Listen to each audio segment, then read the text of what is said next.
ഇന്ന് മത്തങ്ങ കൊണ്ട് ഒരു പായസമായാലോ? അതിനായി ഒരു മത്തങ്ങ ചെറുതായി അരിഞ്ഞെടുക്കാം. അതിനുശേഷം ഒരു ഉരുളി അടുപ്പത്തേക്ക് വെച്ച് കാഷ്യൂനട്ടും കിസ്മിസും വറുത്ത് കോരാം.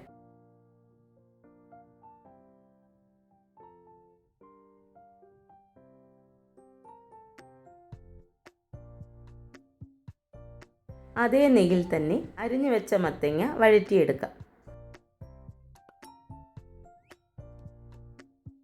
നന്നായി വഴറ്റിയെടുത്തതിന് ശേഷം അതിലേക്ക് 3 സ്പൂൺ റവ ചേർത്ത് കൊടുക്കുക. ഒന്ന് ഡ്രൈ ആകുന്നതുവരെ മിക്സ് ചെയ്യാം. അതിനുശേഷം 1/2 ലിറ്റർ പാല് ചേർത്ത് കൊടുക്കുക. പാല് നന്നായി തിളച്ച് മത്തങ്ങയൊക്കെ നന്നായി വെന്തുടഞ്ഞ് വരുമ്പോഴേക്കും 3-4 സ്പൂൺ പഞ്ചസാര ചേർത്ത് കൊടുക്കുക.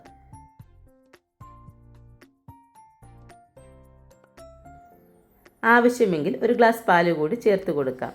2-3 ഏലക്ക പൊടിച്ച് ചേർത്ത് കൊടുക്കാം.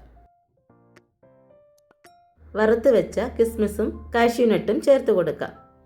വളരെ രുചികരമായ മത്തങ്ങ പായസം തയ്യാർ.